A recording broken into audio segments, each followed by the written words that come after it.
Hello and welcome to a very special episode of the MFL Ramble. I guess X, a third X, YT and XP as well, as we've got Big Mr. K joining us this evening. As always, my evening co-host, the engine whisperer himself, and that is Kev Hurd. He's raced back from smashing up a pub in Livingston to arriving home, and he's going to be here giving us his thoughts on the engine. We have spoken about it probably a couple of weeks ago, but this week obviously we've got more data. We've got the mid-season report, and Baptiste will be joining us, I guess, in about an hour or so. He's going to be joining us to chat about the engine, and you can fire some questions his way as well. I did put a couple of polls out earlier. We'll get to those in a minute. It'll be interesting to see what people thought of the current engine. Now we're at the halfway point. Have you been doing testing, getting to work out the best way to play in this engine, or have you just been running the same old tactics and just praying and YOLOing and hoping they work? And if they weren't working before, they're probably not going to work second half of the season because the engine stays the same, believe it or not. But anyway, as always, I'm joined by Kev. How are you, sir? Very good, mate. Yeah, fresh from my trip with Hoodwink, smashing up my pub, so that was good fun. I like that the AI put a few pounds on you again, didn't it? AI just hates you. It does, yeah. Although I quite like how I look in a suit with the AI, but apart from that, yeah, I generally get stiffed with AI. At least it wasn't as bad as your Christmas poster, though. Yeah, I think it was the shades made you look like a predator. I'm not sure. I don't need shades to look like that. It seems to work out. For some reason, it mucks up my face. It makes me look all weird a lot of the time. But anyway, we need a new photo of you. We need a different one of you now. It's literally every time I go around to my ex, I keep thinking, I'll take some selfies, take some photos of me against like a white wall or something like that. I always forget to do it. I do need to get some new ones, but. And we're joined this evening by Big Mr. K. How are you, sir? I'm good, mate. No smashing up pubs for me, though. I've been a good boy. But yeah, all good, mate. All good. Thanks for having us on. And I've been getting a load of grief across all the different Discord channels and all the mates in it because apparently I'm slutting myself out at the moment for all the different MFL content providers. So yeah, nice to be here. Didn't we have, Root was on with Amrezy the other night? Yeah. We had all of you on with Wendirk, and then Bruce was on with somebody a week ago as well. And he was on with us a couple of weeks ago. Yeah, Bruce is on with Amrezy next week, I think. Next Wednesday or something like that. I was on with Amrezy on Tuesday for a bit. So you're a bit slutty then, really. Yeah, basically, yeah. We get about... Root was on with Amrezy as well before the pack stream. Yeah. Right. They were embedded on the MFL site until the topic of conversation took a very weird turn. Very strange. We won't repeat what we were talking about though. Yeah. Before we go forward, if I look at any red in the face, I did go out for a 7K run earlier, and being an old, very unfit chap, I am feeling it right now. But I've got some Diet Coke with me, got some water. I'll be super pumped, and obviously all the intelligent stuff will be coming from the other two anyway. But before we move on, say hello to everyone that's in the chat. We've got White House in the chat. Hello, sir. Can't wait for this one. Hopefully we drop some out. I know you're asking for some tactical information from me earlier. I'm not really in love with sending out my tactics like mid-season, but I'll give you maybe you'll pick a few things up during this because I think some of the stuff we probably have to talk about a little bit. Ricky Hyde, popcorn is ready and waiting. Love that. Root causes in there. Twerp. Two wise men and Mr. K. Let's go. Zuta, how many minutes were we delayed this time? I don't know. We were just chatting before, and it was only a few minutes, wasn't it? Like 4 minutes. Not too bad. Andrew Q's in the chat. We've got Sid in the chat. Car is totaled. Car is totaled. Engine fix ain't helping. Move it. Yeah, that's fair enough. But Slippery Fish. Morning, gents. I guess you're in America then. Good morning to you. Andrew Q. What else have we got? Root, Kev Hurd, MFL manager France. Is that Baptiste? I honestly...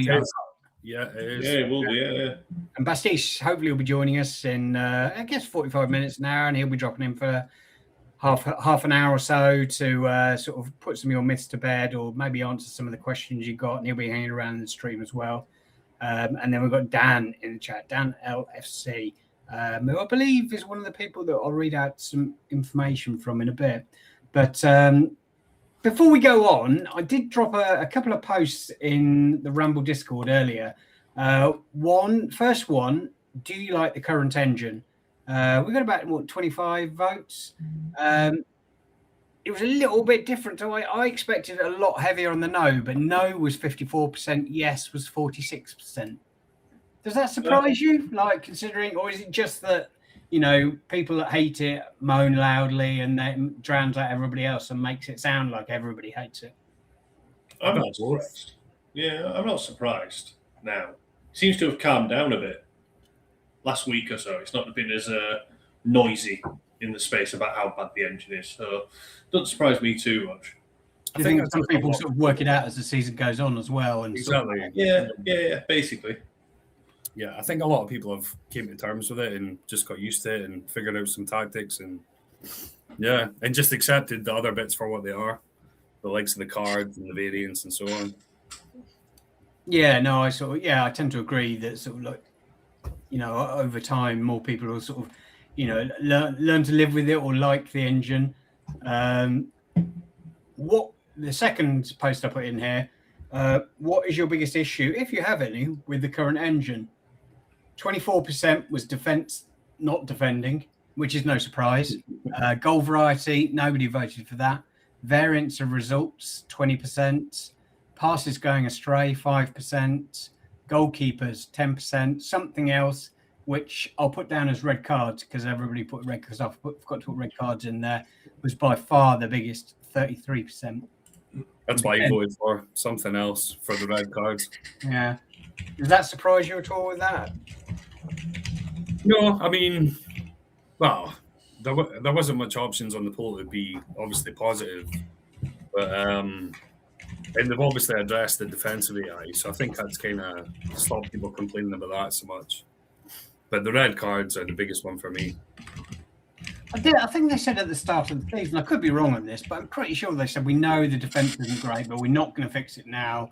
The engine is final, but we'll fix it for next season. And then everybody coming in with defense is broken. It's like, well, they've already said they know it's an issue, but they're going to fix it for next season. And it's the same for everybody. So I never really got the sort of the complaints over sort of, that side. It's like they've already addressed it. Lots of people were in there saying, I can't believe they haven't come out and said something. Well, they said something about it at the start of the season, but I don't know. Maybe not everybody reads sort of like all of the posts they put out. I don't know.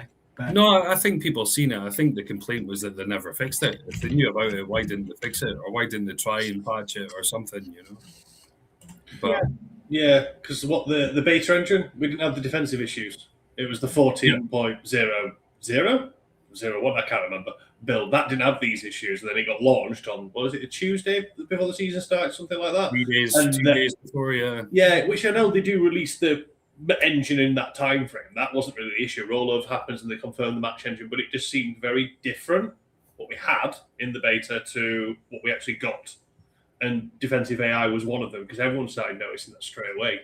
But yeah, I mean, kudos, they acknowledge the issue. They've identified it even in a data sense now as well, and they're working on it for next season. So yeah, fair. Now it's a case of, well, how do you respond to that with your teams and your tactics? Well, exactly, yeah. I think, part of the issue is, and I know, like, there is often some complaints that, like, when the engine goes final, and I don't think we've seen quite as big a drastic change as we did this season, but when the engine goes final is the time that I start testing, because before that, generally, like, it can change. Sometimes it doesn't change by much. Other times, like this season, it changed by quite a bit. But I'm pretty sure it was the Friday, wasn't it, before? Did they release it late? Well, before the season starts that they released the final version, but I thought it was a bit later than that because the league started on Wednesday, so I thought it was sort of Sunday, Monday it came out, but I could be wrong. Yeah, maybe. But as Big Mr. K said there, was it 14.00 didn't have that defensive AI issues. So I guess a lot of people expected, why would there be additional issues on a newer version? So yeah, just two people by surprise, I think, as well. Yeah. Right then. We'll obviously be talking about the report and sort of some of the data that goes in there. But before we go on, I just wanted to get the thoughts of, like, Kev, I think right at the start of the season, you were happy with the engine, then you weren't happy with the engine. Where are you sitting now? Yeah, as you know, I've been up and down with it. I think I've had 10 sort of different opinions in the half season that we've had so far. I mean, I've kind of split it into a couple of things now. So I've got the tactical side, which I'm quite happy with. I've figured it out. I've sorted my tactics. I'm quite successful this season so far. But then there's the other side, which is like the defensive AI, the variants, the red cards. And that's just bringing my opinion of the engine right down. Mainly because, I mean... Mainly because you're the one getting the red cards. Exactly. Well, I always call for balance with these sorts of things. Yeah. So maybe it will balance out throughout the season. Maybe it will go in my favour. But I haven't had one red card across 8 teams in a competitive game in my favour. And I've had 16 red cards. I mean, that sounds like bad luck, but... Sounds like horrific variance. Yeah, it does. And maybe it does balance out throughout the season, but... Yeah. And obviously my first season in Diamond isn't ideal for the red cards to go through the roof because that's affected 4 games in Diamond already for me. So, yeah, that's heartbreaking, to be honest. But, yeah, it also makes you think of the likes of Bob and Sid and all these other guys that have put a hell of a lot of money and trust into the engine and the people running it. And, yeah, you can see why there's frustration there, you know? 100%, yeah. So, before we go on, Bastille says Friday was the patch. I thought it was, yeah. Was it? Okay. The final version is pretty much all, I think for the last few seasons, but definitely has always come out the Friday before the season starts. So I was probably just getting confused then between Holiday Heroes ending and the season starting. It's a bit of a blur. So. Yeah, definitely, yeah. I'm going to say the engine came out on the Tuesday, this season's engine, and they kept on doing little patches until the Friday, and then Friday they haven't touched it since, which I actually thought about that the other day because they're saying defensive AI is an issue. Could they do something about it? And I like the fact that they did that precedent a few seasons ago of once the season's underway, unless there's something massively an issue, like game breaking, they're going to leave the engine alone. That was that issue with that goalkeeper thing that they identified in that isolated one where he make a save, got stuck by the post, and then the opposition scored from a corner because he didn't get up off the floor, basically, or it seemed like that. Mm-hmm. I'm actually happy they just stuck with it because we're not changing the goalpost partway through a season. But yeah, and you saying about your games, Kev, it's like 20% of your games roughly four matches being impacted in Diamond. It's 20%. It's around the 20% mark of the amount of games that get impacted. It does have a big bearing on how things are going. Mm-hmm. Yeah, massive. But yeah, it's been massive in all my other games as well. I mean, it's only, I would say, 1 out of those 16 red cards were irrelevant. And that's because I was 4-1 up and the striker decided to lose his head in the 90th minute for whatever reason. But every other red card affected the result. I was either winning and drew the game, or I was drawing and lost the game. So, yeah, I mean, red cards happen, but it's the frequency of the red cards. And the yellow card accumulations are going through the roof already. Yeah. Usually at sort of tail end of the season that happens, not before mid-season. So yeah, it hasn't went my way at all so far, the red cards and the yellow cards, but I am hoping it balances itself out. Well, what about you then, Big Mr. K? What are your thoughts on the engine? I think you were quite vocal early on that you weren't keen on the engine. Has that changed at all? No. I don't like the engine. I don't enjoy the engine compared to other engines. I don't think it's a bad engine. I think there's a lot of there are improvements on last season's engine. Like you see, in terms of like variety of goals and stuff like that, people are calling for more of that. We can see more of that now. That's good. I don't feel like you can see a start of a highlight and go, I know what's going to happen here, because you feel like you've seen it before, which is good. It's just not much fun when you're thinking, right, it's my chance this. I've got the ball, it's out of my possession, and then you fullback decides to pass to their striker and then he goes on net and scores because there's more errors and stuff. I've just accepted the engine, I suppose. It's a challenge that I've got to overcome. I've got to work it out. That's kind of where I got to with it. It's fair. I just don't enjoy it. I like to be able to tinker. I like to be able to tweak and do all these things. and I just don't feel like it's paying off in terms of testing and stuff like that. What I'd like to do doesn't feel like it works, and it's not like we were talking about on the pod actually on Sunday, and Bruce was sort of saying, "But you've been trying to play your way of playing," and I haven't done for weeks. I'm not trying to play high aggression, high tempo, or anything like that. I've completely changed how I set my teams up, and I'm actually being fairly successful. And it's not I don't enjoy how they play on the pitch. What I like is I like to get an idea of I've got a good handle on my tactics, so I know going into a game roughly what the odds are looking like in my favour of potentially getting a result. Right now, I feel like I'm just throwing things in the air and hoping for the best. That's fine. It might be, simply put, I've just not got the grips to this engine. I think that each formation that you play requires slightly different tactics to make it work. And I think in previous seasons you could sort of it wasn't quite as pronounced across that, because I found it quite easy. Like I run the same formation across all of my teams, and I can use like lower teams for testing and funnel in, as the days go on, and what works and what doesn't work. And, normally it takes me until the mid-season to, work out what works with the engine. Luckily this time I sort of, nailed it fairly quickly, and I haven't really changed huge amounts since probably game week 4 or 5. I do tweak it, like certain things from game to game, depending on opponents. But so I guess maybe I was just lucky this time that suddenly the settings I saw and the friendlies I ran, as soon as the experimental engine, went final for the season, I ran a load of friendlies that weekend. It's quite obvious straight away that the way I wanted to play wasn't going to work, and I was getting really absurd results. So, I've heard lots of people mention it. Like I was winning one game 5-0, losing the next one 4-0, and this is a controlled test against my two top teams, both at I think 950 OVR, and I was running the same things, and the results were just all over the shop. Then I sort of tweaked out, well, that's not working. That's just that makes absolutely no sense. And I think that's the same conclusion a lot of people came to, and then lost their shit. So I thought, okay, well, there's got to be something you can do and I kept fiddling with it. And, fortunately, I got there quite quickly. But yeah, it can be frustrating. The one thing I would say is I don't want to watch a football game the way my team's tactics are set up on Player MFL. A couple of seasons ago, I had the defensive line set to 0. Literally, they were just sitting on the back line, and I was going direct. And for whatever reason, it stopped the through balls, and I was still scoring goals because I had the 3 attacking players on high attacking still. And literally, we'd just boot the ball forward, route one style.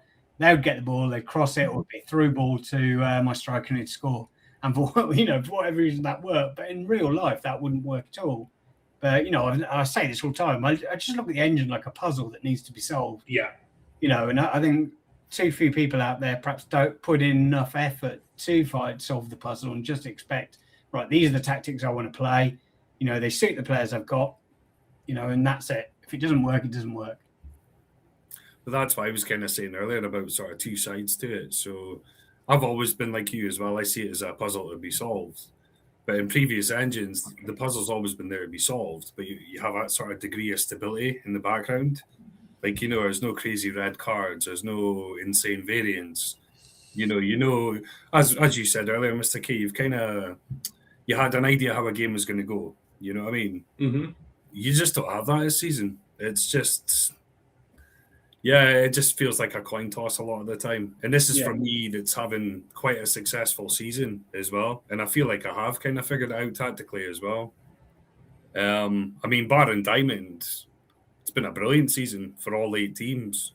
So we're through in the Titans Cup and all that sort of stuff as well. So yeah, it's just that background stability I'm after of the defensive AI, the variants, the goalkeeper movements, the red cards, all that kind of stuff. I've always had that in a stable place to build the tactics on. Just isn't there this season, though. Yeah. And I think, they said in the mid-season report, which we'll go through a bit in a minute, but they said that they wanted to increase yellow cards And the consequence of that is like more yellow cards means there's going to be more red cards. And I think it's been perhaps more pronounced than they suspected it would be. I think I counted, I can't remember, 13 or 14 red cards so far this season across how many teams? Across 11 teams. So actually that's not too bad. But some of the guys have had like absurd amounts of yellow cards. I thought there was one at double figures. But yeah, I've got one at 8 yellow cards. And he's only played 8 games. He's had a red card as well. Well, there you go. So I've got 3 less teams than you, and I've got more red cards. Yeah, so I think that maybe that it just is variance, and hopefully, let's keep our fingers crossed that you'll get less red cards as the season goes on. But did you guys expect the mid-season report to show even higher increase in red cards and yellow cards than the data backs up? Oh, yeah, I fully expected that. It still feels low as an average, but that's probably just because I've had really, really bad luck so far. But I mean, maybe to the rest of the community, that's a decent average-looking number. But Big Mr. K's got loads of teams. He must have heaps of red cards. I do, yeah. I've had a lot. I've gone through seasons where a red card sort of like, oh, I got a red card. That's unusual. Like, I'm just not used to seeing them. And I think the first game day that we had, I had across 27 teams, I had 9 or 10 red cards. And I was like, what the? Oh dear.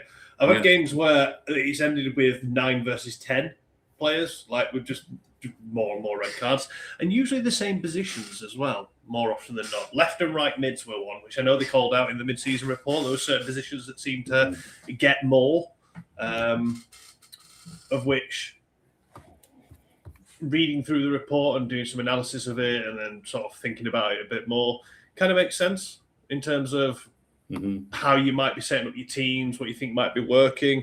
And if you've got players who can't defend, i.e. your left and right mid, defending more, they're more likely to commit fouls and potentially get accumulation of yellow cards and stuff. So, yeah, it's all sort of explainable to a degree. But yeah, I mean, some people are very vocal that it's not been working. Others are like, yeah, it's not been too bad for me. But I suppose it depends how you set your teams up at the same time, how competitive you want to be in terms of contesting for the ball in your tactics and all that. But yeah, that wasn't the main thing I took away from that, particularly from the mid-season report. That wasn't the main thing I honed in on. I was looking for variance in terms of the data, the goals, the amount of shots and stuff like that. That's where I do my data analysis piece, the Moneyball data approach to my testing. I kind of ignore what the end result is when I do testing because it's kind of irrelevant because variance exists and I'm happy that to be there. I just want to know if this tactic goes into a game, I can estimate that my opponents on average are going to get about 5 shots and I'm going to get about 10. And then if I'm getting that on the regular, I'm happy because I know I'm getting more shots, hopefully with decent XG, and then I start refining from there. But my data was all over the show. Mental. Especially compared to previous engines, which is the bit that I kept getting stuck on. I just had to change my framing of viewing the engine. It is what it is. I need to approach it in a different way, and I can't just lean into the data as much as I used to. And in previous seasons, have you found that you can sort of the data gives sort of a pattern Yes. of information that you can use going forward? Absolutely. I would run control tests. I'd do it, as you said, between 2 clubs. Benefit of having lots of clubs is I can always find a decent match between 2 clubs. I'd have the team that I'm playing against set to things like just balanced in general, as Bastiste was discussing on Jimbo's podcast. Yeah. It's sort of the balanced, steady way to play. And then I'd sort of refine tactics and go from there. I'd be looking for, on average, getting more shots, on average, getting more XG, on average, getting more XG per shot as well, in particular, so I'm getting better chances on average. And then I start refining in from there and start monitoring what the scores actually are and then start playing against other managers' teams and stuff like that of ideally 10 to 15 strength overall higher is what I was looking for to see if it was a solid tactic. But what I'd see in those stats was within a very small range. And I did it as, for the last pod, I didn't go into as much detail because I didn't want to bore everyone. But the range of data, the average range of data for, just say, shots was a lot wider when I did my testing in this engine, and I've repeated it many, many times, compared to every other engine. The range for the average range of shots that I was getting was around 2.5 to 3. And this engine I've been getting 6 and 7 ranges and stuff. It's just that it seems more variable, but again, the conclusion from all that can be, I've just not got my tactics right yet. Just not found the right tactic, and it might not exist. That's actually okay. It doesn't mean other people are having great success in this engine. They've got a handle on it. They get it to work. Fine. There's nothing wrong with that. Even though I think I've got my tactics to work for this engine, and obviously I run the same formation across all teams, there's still variance chucked in there. And I know there's certain teams that play a certain way that will still do well against me. So for instance, if you run a high line, and you press, and then you come up against a team that plays direct and they've got loads of fast players up front, you're probably not going to have a good evening. But that formation of pressing, I'm not saying this is what I do, pressing higher, and that would work against lots of teams. So, there's, and I think that Basti said that, didn't he, on Jimbo's stream earlier? It's one formation could work if you play it a certain way, but it may not be completely the opposite. And actually, you're sort of negative expectation from the settings you've got on there. So it is quite difficult to sort of lean in and sort of find, consistent results. And I do have sort of an A and a B setup for different teams, but trying to work out how those teams play, because some people sort of change their teams all the time, change their formations, can be quite difficult. But got a few more people in the chat before we move on. We've got Root says he's had 7 cards across his 8 teams. I guess, 1 card over 10 games, probably about fair, isn't it? I don't know. I'm going to say, I'm surprised he noticed. He doesn't really check on his teams. I think he checked the other night, or maybe he didn't. Maybe he only found out I beat him when I posted it in Discord. But got centre mids are getting a ton of reds. Yeah, I've found that not necessarily they're getting reds, but they're certainly getting a hell of a lot of yellows. Sid says, David, careful not to give anything away before a matchup tomorrow. Yeah, Sid, don't worry about it. You've got that. You 100% are going to beat me. I'll be running a very similar team to last time. Trust the process. Hello, sir. How are you? Loved hearing your stream earlier with Andrew as well. It was a good one. Have a day off. Looking forward to watching this.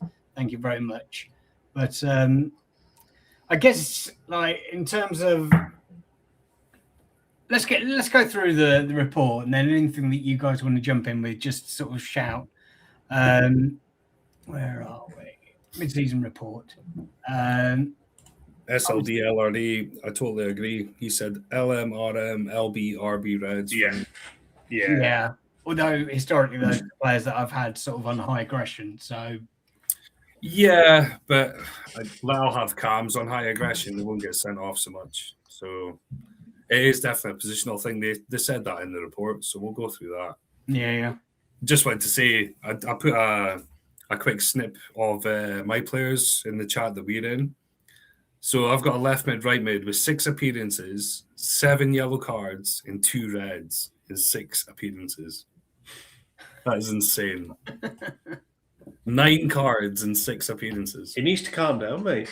Do you think there's hidden stats? Incredible. The bastard stats. But he's got low physical. He's a winger. I mean, I don't even think I had him set on high aggression. So anyway, yeah, it's quite funny, isn't it? You are right as well. Whether you've been sort of lucky or unlucky, it does tend to be sort of certain players or certain positions. Tends to be for me. It tends to be the positions out wide rather than sort of centre mids. Although centre mids are getting them, but yeah. Well, they said in the mid-season, well, we can go through it obviously, but they said that CDMs and CBs aren't really getting much reds. So, yeah, it makes sense from what I'm seeing as well. Right, let's have a look at this. So we start at the top. We're starting with cards. So these are the card. This is the card information that's from real football. So EPL last season, just over 4 yellows and 0.13 red cards per game. MFL season 11, slightly higher yellow cards, 4.24, but not drastically higher. For me, it does feel higher than that. I completely agree with people. The numbers that I'm seeing in front of me don't necessarily align with what I'm seeing, but then maybe I've just been, a little bit unlucky, and Kev's been very, very unlucky. And the red cards, 0.16 red cards per game. Both those increased from last season. They did say, like Basti said on Monday with Jimbo, that he wanted to increase, or they wanted to increase the number of yellow cards, more in line with the actual sort of numbers that are sort of, given out in real life football, and they've slightly overshot it. And that's something they want to sort of bring back next season. As a result of the yellow card increase, you're getting more red cards. I guess that if you're going to increase yellow cards, you have to expect red cards to sort of, to increase, don't you? But I don't think like the red card increase from 0.13 last season to 0.16, it doesn't feel as dramatic as it doesn't look as dramatic as it feels. Do you have any thoughts on that, Adam? I suppose that increase, though, the amount, like if you look at previous seasons and how close the averages are, if you ignore seemingly season 7, where it's 0.09, you multiply that by how many thousands of games, which I know is further up, you'll get an idea on average how many more red cards that equates to, which I'm not going to try and work out the maths. But it definitely feels in a lot of cases that you are seeing more of them. I don't think I've even paid much mind to it previous seasons, though, to be fair. If there was a red card, there's a red card. Oh, there's a few. My team's got 4 yellow cards. Okay, they got 4 yellow cards. I feel like it's really because people feel like they're getting more reds, which is like more game changing. People are remembering it more. And because we're having more incidents of red cards or defensive errors, which are like key game changing moments, people are remembering those because you remember the bad. You don't remember the good, the quality goals you scored. I wanted one to show one on the pod the other night. I couldn't remember for the life of me which game it was, and it was a cracking goal. But you remember the bad all the time. So, yeah, I like the fact they're trying to mirror it to real life. I like that. But then, again, we're saying the red card one, difference 0.16 to 0.13 is not that much. I'd argue the yellow card is way higher. It's a massive increase, the yellow card one, from previous engines, especially compared to real life. That's quite a higher rate of yellow cards. There's 0.2 more yellow cards per match on average, and you multiply that by 43,000 games. Yeah, it stacks up quick. I don't know whether you remember, Kev, but when the engine locked, I started running some friendlies that weekend, and I think I was running them against, or partly to start with, against the Retro Degens, and I kept on getting red cards. Always my left back, actually. And I should have sort of taken note then and probably put more left backs and right backs on my teams. But it was fairly obvious then. But sometimes, like, you run friendlies and you get red cards and you think, it won't happen in the real, once the proper games start. But obviously they did. I think first night I got 3 reds. And obviously they've gone down a little bit since then. But I think I've just been quite lucky as well. The red cards I've got, normally when I'm sort of 2 or 3-0 up or something like that, they haven't really affected too many of my games. So I've just been, I guess, fortunate from that point of view. Kev, what did you think when you saw the sort of the data in terms of red cards, yellow cards? Yeah, I mean, it makes sense because you see the likes of Root, who's saying he's only had, 6, 7 reds over 8 teams or whatever it was. So, I mean, some people are obviously getting quite lucky with it so far in comparison to me, anyway. Which is taking that average right down. So, but it'll be interesting to see how it looks by the end of the season, because I think everyone that's had first half season luck is probably going to feel it in the second half. You would think, because it'll probably balance out. Whereas I might get luckier. It might go in my favour second half because I've had so many in the first half. So that's how the data makes sense. And as Mr. K said, that point, 0.04 difference from season 9 across 40-odd thousand games. That's a lot of red cards. It is still a decent increase. So we spoke also before. We've spoken about trigger points for match plans, haven't we? I think that we would like more options for selecting sort of like match plans to be introduced. Whether that's like a red card and then you go more defensive, but also, I mean, I don't know how granular they could go with it, but if one of your players gets a yellow card, you could have a match plan just for that, so that they then go to less aggression and stuff like that. But That's a must for me. We'll have to have red card match plans. I actually think I would have saved maybe 4 or 5 games for me if I could have changed the plan. Like even, ideally you'd be able to change formation. So say it's a centre back that gets sent off, you could swap and eventually make a sub. It sounds like that'll come into play as well. There was one where there was a match I had earlier in the season where I got a red card right at the start of the match. I'm like, okay, I'm going to lose this one. And, I was 2-0 down by half time, like 3-0 or maybe, 3-0 after 60 minutes. The match plan came in because I was behind and went more attacking. And I was like, oh, for fuck's sake. It's like, there has to be something we can do here going forward. But I loved your idea as well, David. Like if you're behind on the XG or if you're getting smacked about on shots, that you could set a match plan for that. Even if it's at 0-0, if you think you're going to lose that game, you just shut up shop and tighten it up and see it out for a draw or whatever. The score doesn't really tell the whole picture, does it? No, exactly. In some instances, it doesn't tell the picture at all. But yeah. So yeah, more variety in match plans would be huge. I think it would certainly give me more confidence with it anyway. I've just run the numbers on the red card, the sort of idea that we just said. We said that it was a difference of 0.03 up from last season, just based on if we had the same incident rate of red cards from last season to this season. The difference in red cards at this stage of the season so far is, I've got it as 1,446 more red cards as a result of 0.03 multiplied by just over 48,000 games being played so far. So it works out at a decent rate of games in that regard. Cards extra though. Over it's a lot. Yeah, it's a reasonable amount. And the one thing that I guess shouldn't have been a surprise to me, given that I watch quite a lot of the Diamond games these days, and I know Bob's got some rough red cards. I know Kev, you've got red cards this season, so you're all saying that the red cards were higher, and I was saying, well, maybe they are, but it could balance out. And obviously, let's take this is the mid-season report, and with all of the other leagues, the lower you go, there's more leagues to sort of build in the variance. But when you come to Diamond, there's only 12 teams in Diamond. They're only playing a certain amount of games. So theoretically, there should be less, more variance in the data that it's showing here. And the numbers are quite stark, aren't they? Sort of the season 9 red cards, 0.04. Season 10, it drops down a little bit. What's that? 0.35. This season, it has shot up by 3.5x to nearly 0.12 per game. So essentially a red card every single night. I'm glad every night, actually. Sorry. I'm glad in the takeaway section undercards, the MFL have admitted, they've overshot it. It wasn't meant to be that way. And they want to bring it back down to between S10 and S11 levels. So that's really good to hear.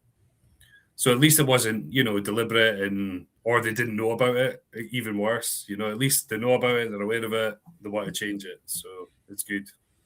And I do think we need to give the team a little bit of sort of, leeway, stuff like this. Yes, we're putting large amounts of money into the game. The higher up you are, the more money you're probably putting into the game. But it is still a small team. Football Manager have got a team of, thousands, hundreds and hundreds of devs and people working on the match engine, and people still complain about that and living with it. Same with FIFA when it gets launched, people complain about that. These are big, massive companies. MFL is quite a small company with only sort of 2 devs, working, 2 devs now working on the engine. So, Agreed. It's never going to be perfect. So I think sort of, losing your shit over stuff like that, whilst it is 100% frustrating, I think we still do need to take a little bit more perspective look at it. But then the people that are really angry is probably the people that are spending thousands and thousands on the game. And for some of them, their season's ruined before it's even at the halfway point. I think if it was, we are seeing a stark increase in yellow cards. Yellow cards are not as game defining. Red cards are very much game defining. Like it can define the nature of a match. I think that's the issue, unfortunately, is because it's this increase rate is just something that just defines the momentum of a game. And considering you've only got 22 games in Diamond in the league to make a difference, one of those games goes down the Swanee, it's just under 5% of your season straight away being impacted by it. And then if you keep adding every single time it happens in a game, I can understand feeling very sore by it. But at the same time, this is what we want to see. We get a mid-season report, and if they identify and they hold their hand up and go, yeah, we're not happy with this. Yeah. We didn't expect this. We're not happy with it. We're going to do something about it. Fair play. And as a byproduct, those guys who are spending the big bucks at the top of the pyramid and it's impacting them, I definitely sympathise. I really, really do. But no one's doing it on purpose. No. We know that is the case. Just to compare two Diamond games off the top of my head. So Bob got a 25th minute red card at his centre back against Ronan and lost that game. Yeah, that was a brutal loss as well. That was horrible. But then Ronan got a red card when he was 2-1 up in the late stages against Biscione Milano and won the game because it was late on. There was probably not enough time for Biscione to score. So the timing of the red cards is interesting as well. But that does feel like variance. And if it does feel like incredibly unlucky this season, and I think that obviously he's got frustrations with the engine, and you only need to watch a Diamond game on 2D to see some of the issues that, he sees and you see every single night. But, those are things that work out. But I think he's just been really unlucky with the red cards at the worst possible time in games, in the big matchups. And, it just feels, that there's nothing else I can say on that. And I know Bob's frustrated. I completely understand why. In terms of yellow cards or sort of yellow cards or red cards, the worst team tends to get more yellow cards and red cards, and I guess that makes sense because they'll have better dribblers if you're on the better team, and they'll pick up more like fouls and stuff like that. Mm-hmm. Fouls obviously lead to yellows. They have to defend more. Yeah, exactly. Defend more, so that makes sense. And I don't think the numbers are drastically high. Like the difference is still there. I mean, if you go back to season 8, the worst team was getting 50% more yellows and red cards. So, 50% more red cards, which, feels a lot higher. So, yeah. In terms of aggressiveness, Kev, I know you've got some thoughts on this. Like you were doing some testing and you were getting sort of, loads of red cards. So you put it onto balance and you got more red cards. And again, I think that in hindsight is probably variance. But did the aggressiveness impact sort of like make you change your tune at all, or?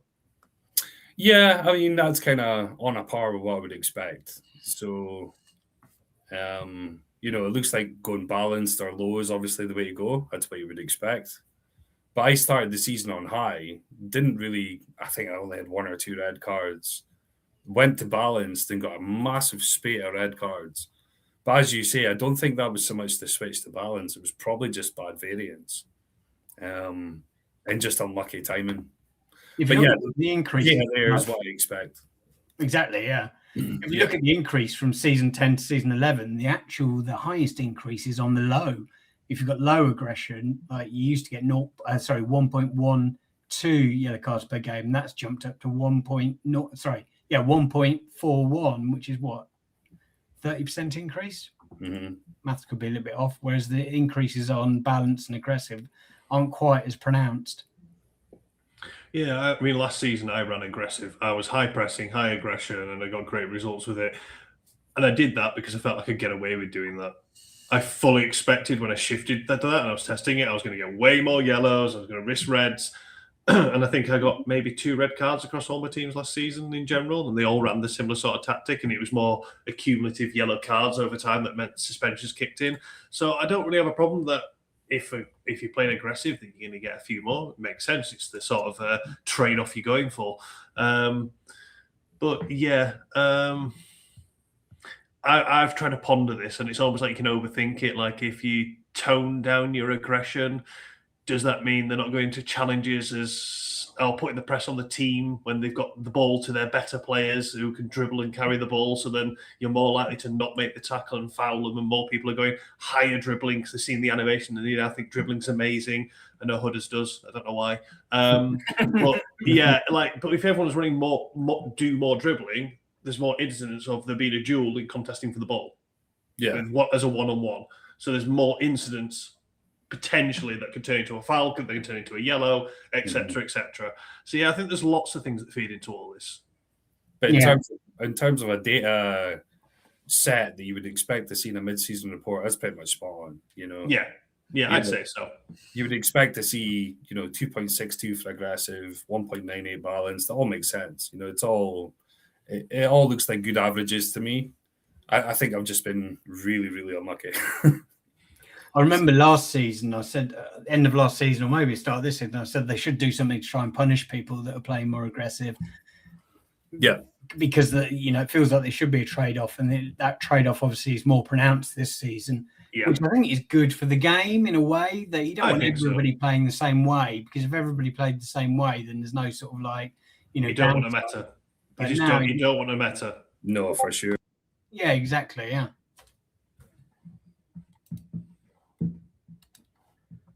Let's have a look. Right, cards per position. Let's have a look. Yeah, I mean, I won't go into these in detail, but it does look like a sort of midfielders and wide players that play out wide. And I guess that makes sense because, if they're going to play, wingers are going to dribble, then they're going to dribble out sort of wide. And therefore, they're the ones, your left wing backs, right wing backs, left backs, right backs are going to be the ones that are sort of, bear the brunt of that as they're going for challenges. I found this quite interesting. This is cards by position. They wanted to increase the number of CDM cards. Mm-hmm. What are your thoughts on that? I guess a lot of people do play with CDMs these days, but it never feels like there's a shortage of them. Yeah, it's interesting, is it? Because if that was pronounced, people just wouldn't play with a CDM.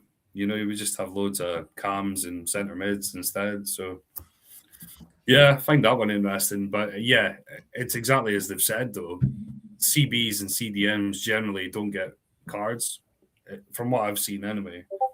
My highest cards are right backs, left mids, and right mids. Yeah. By a mile as well. It's not even close. So same for me. Left and right mids are the ones that constantly get booked. I saw that about the DMs, and they were looking to increase it. I wonder if they had any data from last season that they were like, hang on a minute, it doesn't seem right that CDMs are barely picking up. They're not picking as many cards up as we expected they would do, based on the sort of role a CDM has, and that's why they tried to target it. I'm not too sure on that one.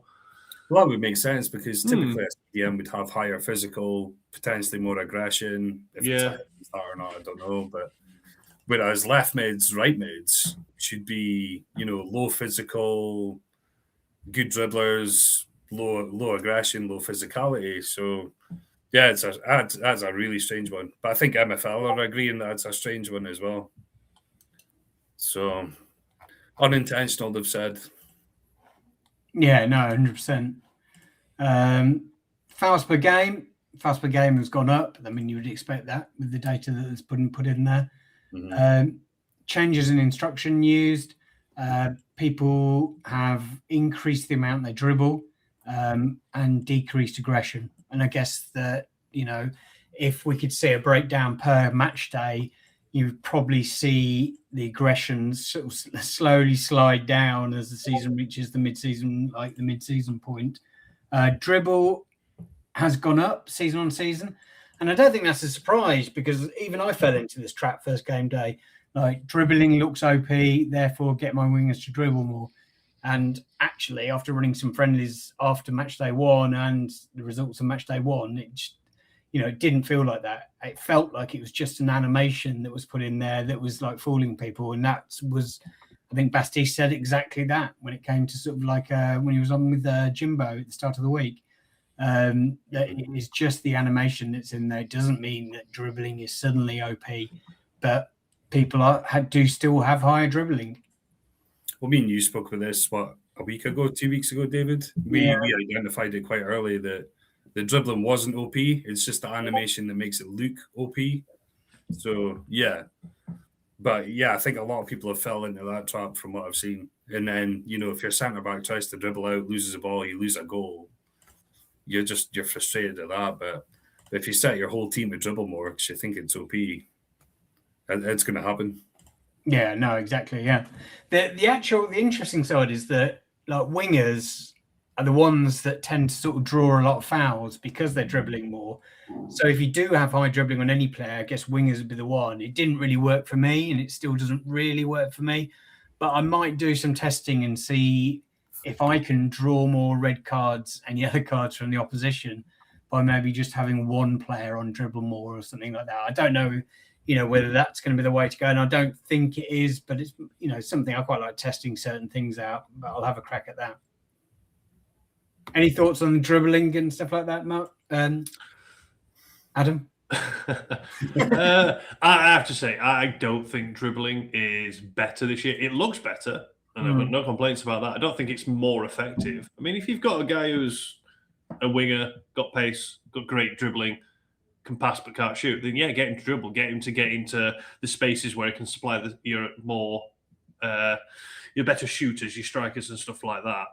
I view my wide men as facilitators, potentially getting on the end of a cross as well, but I want them to create good opportunities. I don't want them just dribbling for the sake of it and losing the ball and breaking down an attacking move. So yeah, I think a lot of people fell into that trap. They saw the animation and went, dribbling's OP, let's put dribbles on. So you can understand why it's a bit more this year and stuff.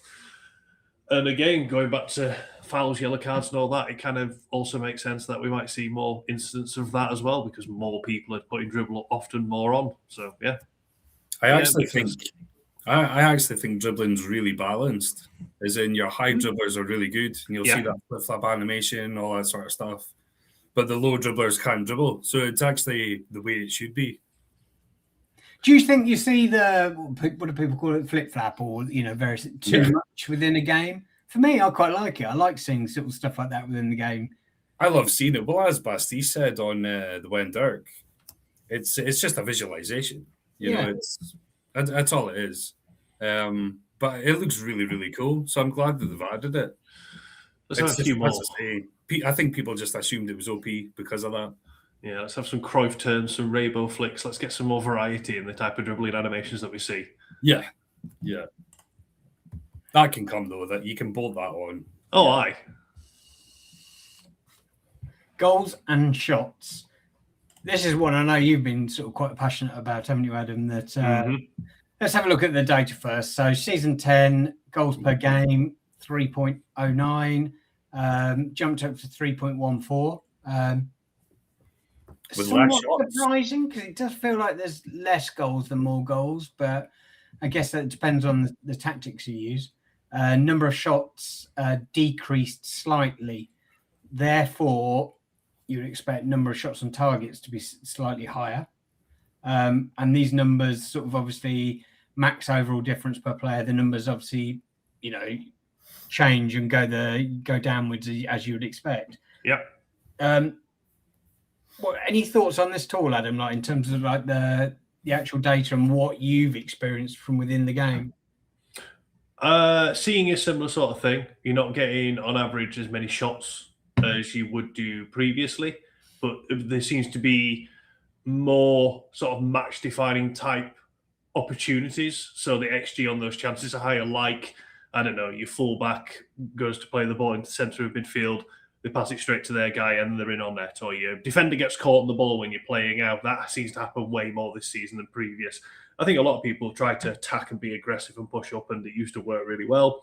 There's more errors from defenders and errors in general. I mean, it's already being acknowledged. So the quality of the chances is going to be a bit higher, so it should result in a few more goals. And the other bit I came back to that I thought after the fact, because I've had this experience myself in a Platt game. It was against Duff's team, actually, and they got absolutely slapped in the end, comfortably winning that game in a 3-5-2B that I rotated into, 1-0 up, about 40 minutes in, centre-back gets sent off, my centre-back as well in the back three. No one went into cover for him, and he absolutely mullered the team about 6 or 7-1.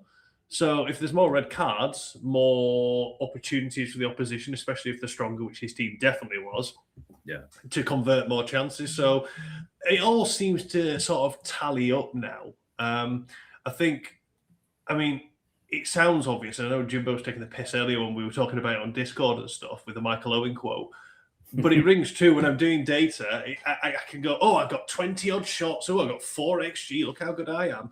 But were the shots and all the chances any good? That's what I dive into. I dive into what's the average XP per shot I'm getting, and if my average XG per shot is higher than my opponent's, and I'm getting more shots, I'm putting myself statistically in a better position to hopefully win the game. What I found difficult when I've been vocal about sort of this data bit was I just couldn't get consistency in any of the data. It was wildly different to previous ones. So I've just had to adjust my expectations as to how close the fields of data that I like to look at will likely be. But yeah, it all makes sense. I mean, I think they do it themselves, like in one of their hypotheses further down. I'm sure they said something about it. Defense appears generally effective at reducing shot volume, but may occasionally break down and concede easy goals, pushing up the total despite fewer overall attempts. So they've sort of said defensive errors and potentially leading to more goals with less shots, which kind of rings true. I've seen more incidents across all of my teams of a defensive error leading to a goal, and I don't have a problem with it. To a certain extent now I've got used to it, because I also call that when I get a goal in the same fashion, because it feels a bit unrewarding, I guess, because I want to feel like I've got one up on my manager. I've tactically got it right on the night, not your defender decided to go have a sig by the corner flag while my guy just dribbled in on there and scored, because there's been some weird ones.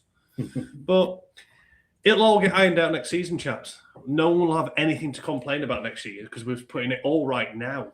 Apart from the people that are losing, and they'll be the ones that are absolutely, as is the way. Yeah. But I mean, when I look at an engine for the first time and start testing it, I look at how goals are scored. Like in previous seasons, it's been quite defined. There was the through ball engine, then we had the cross engine, the cutback sort of engine. This engine, like the goals are being like scored from a variety of ways. Fantastic. Like I think we're all looking forward to that. I've seen long shots, 1-2s, dribble goals, all kinds of things. And trying to work out how to stop them has been a lot more difficult. Like I try and start by looking at how can I stop goals being scored, and how can I score more goals, because those are the two fundamental things that will win games for you.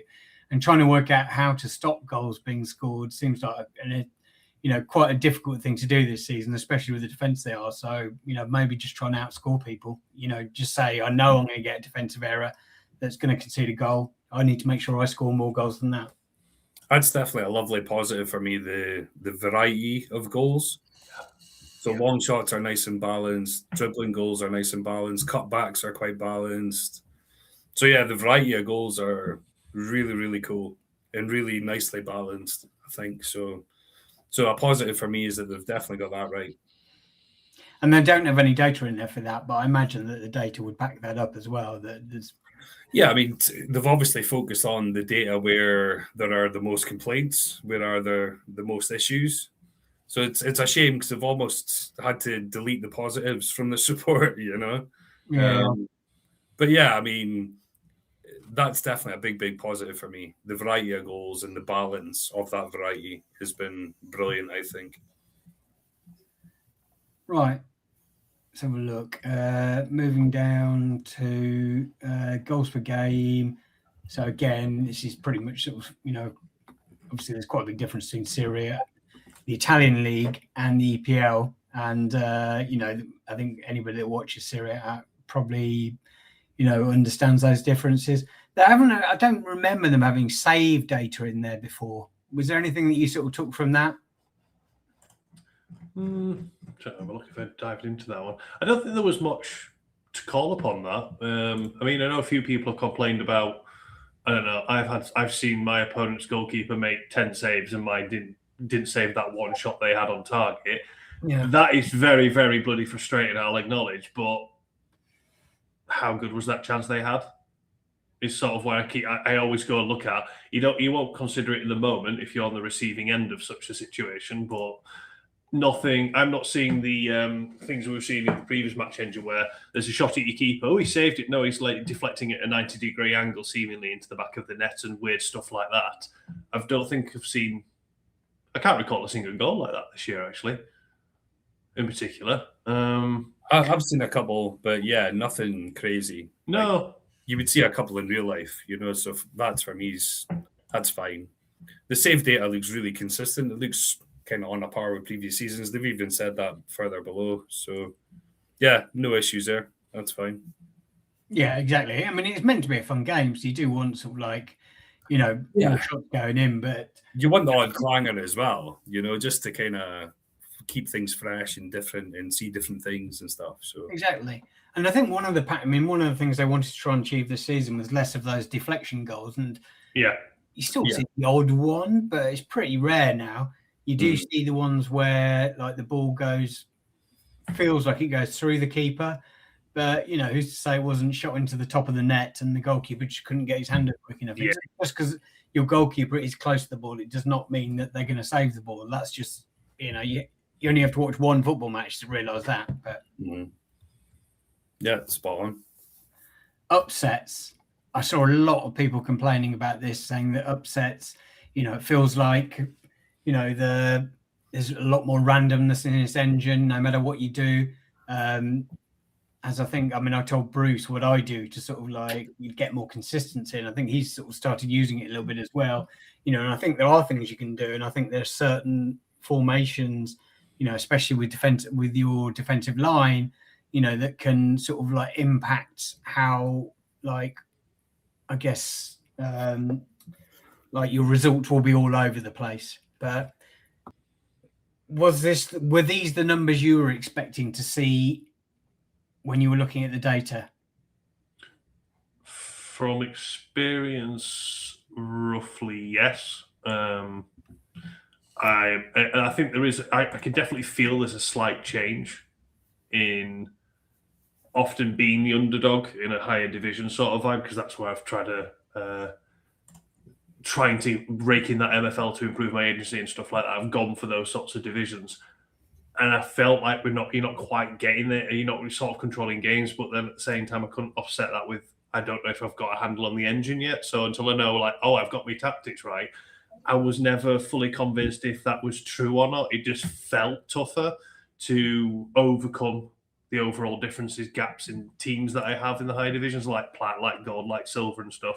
But yeah, it's not wildly different. I mean, you can see from the graph, it's pretty much the exactly the same, because what blues this season. Yeah. And there you can see there's a slight bit of variance going on there, but it's not stark difference, I don't think. And then you dive into the numbers, and it's not a stark difference. It's pretty close on all of the data showing that if you've got a better team and you've got decent tactics set up, you're probably likely to win the game. I think that's fair. There has to be an element that you could potentially get the upset here and there, but if by and large someone's got a stronger team and they've got their tactics set up well and right, great. I know when I've sort of talked about this and stuff over the last couple of weeks in various different emotive forms or objective, I just wanted to feel like if I got a win, it was because I did something right, and if I did something wrong, I got punished for it. And I've seen a few, and I've had a few examples where I got it really wrong, but I didn't get punished. And that's why I'm like, that's where it sort of reinforced that idea of, because I had the stronger team, I've just been let off. Because in terms of the players on the pitch, they were stronger, but then they're not played in the right positions because they've messed up. But yeah, but I'm talking about a very small sample size comparative to the 48,000 matches that MFL have looked into.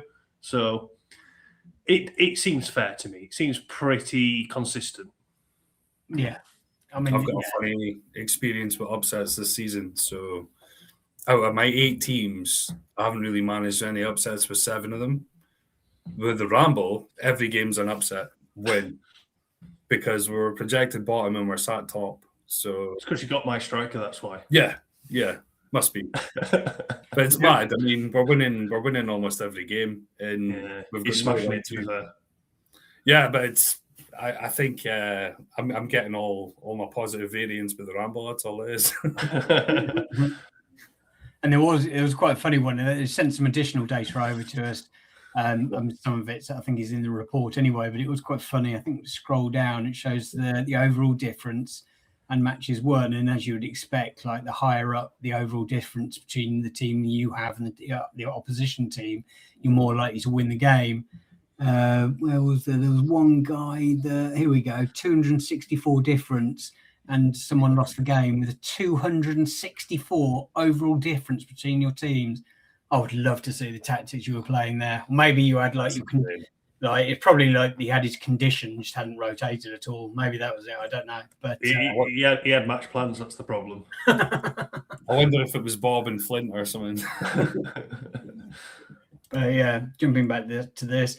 Expected goals, XG again. Like anything that you can draw from this. Like I know that you look into sort of XG sort of extensively when you're sort of running your data, Adam. In terms of this data here, this data set, sorry, I'm just going back through the data again for me. It didn't seem there is a variance there going on there. It's like if you had the higher XG, there's been more incidents of people not getting the win when they had the higher XG. But I think XG is one of those stats that on its own, it's not useful. Because you've got, if your opponent's got, I don't know, 0.5 XG and you've got 1.5, does not mean automatically you got the win. It could be statistically your team have underperformed their expected output. And if they've had 20 shots and you've had 20 shots and you've got 1 XG, you're getting your chances that you've created a crap. I'm looking for, as an average benchmark, when I know I've got a half decent tactic, I want about 0.12 XG per shot. I know then I'm creating reasonable chances over the course of a game. But anything less than that, I turn off long shots, for example. I don't want my players wasting chances. I don't really buy into it. There was that one season we had at the start of the season where long shots were flying in from everywhere. And I showed a game once on I think it was a YouTube channel that I used to do a while ago. And I won like 6-0. But I had like 0.9 XG, 22 odd shots. And it was all my goals were long shots. And I was like, how the hell's that got in? And it looks great on paper. Look at I've actually XG'd him. No, I'm just very fortunate in that game. So I don't read into it as much. Because one of the things that I did see more variance in my XG when doing my testing, but again, I'm kind of chalking up a lot of my testing to, from me after reading the mid-season report, I'm chalking most of my testing up being I just didn't have my tactics right, and that's the main reason. Yeah. I mean, well, so the no loss data interests me because I've experienced it, and I've also seen guys DM me with results and match stats, and they fell into that sort of. So obviously there's 87% and 96%. So they fell into the 13 and the 4% that have won those games. So yeah, it feels like more than 13 and 4% to me, just based on what I've seen. But again, it could be variance. It could just be one-offs. Yeah, again, I would expect that to balance out over the season as well. Yeah, and I mean, there's nothing worse than someone posting, I can't believe I lost this game. I had like 2.1 XG and they had like 0.05 or something like that. Or, there was one. That really, like you look at this XG from real football games over a weekend, and it's rare that there'll be anywhere near close to the XG with the result. Well, look at that Liverpool-Burnley game I posted in our Discord, where Liverpool had 28 shots to Burnley's 1 on target, and it was a 1-1 draw. So if that was an MFL, you'd be going mental, but it does happen in real life. But no, the one someone sent me the other day, he won the game. His opponent had like 4.5 XG to his 1.3 or something, and he won it like 2-1. And it's. But that's maybe that's his 13% for the season. Maybe that's his one-off for the season. And you can see that the ratio has stayed fairly sort of, the same across all of the seasons in terms of XG, the actual goals being slightly higher than that. XG, I think in general sort of undervalues sort of goals and, and that's sort of reflected in here. And I think that's also reflected in real life. It's not sort of like, that I think that if you look at the engine from a statistical point of view, it's fairly well balanced compared to real life. It does go across. And yes, you may feel like you're getting, red cards at awful times, or the XG, you just never seem to win a game, when your XG is way above the other person. I think that is just variance or tactics. Yeah, that's what I was going to. The last point I was going to make on the XG point. So if you gain 2 XG and you're getting no goals, for example, don't just take the XG as, oh, I'm creating loads of chances. Okay, go into it. Who's getting the XG? Go into the match report, and if your XG is coming from your left and your right mid or your centre mids, and they're shooting is crap on average the rest of the team, but they're the ones getting the chances. You need to tweak your tactics because you don't want the good chances falling to them. You want to fall to your guys who can shoot, whoever they may be and stuff. So there's so much more to it. It's just a barometer to measure how well you're doing in a game. Oh, it's a guide, isn't it? That's the way I've always seen it anyway. It's just a guide. It's not the be all and end all, and you will get the odd outlier. What it is you don't want to see a lot of those outliers. You don't want a high frequency of them. But it just feels like I've seen a high frequency of them, but it's because different people are sending me different stuff. So it probably does tally up. But no one's going to send you the opposite, are they, though? They're not going to go, well, I scored 8 goals. They're not going to send that. They're just going to send you, this is shit. And that's it. And that's why you only see the outliers. Yeah. So, but if you see the outliers enough, it adds up in your mind to think it's more than it actually is.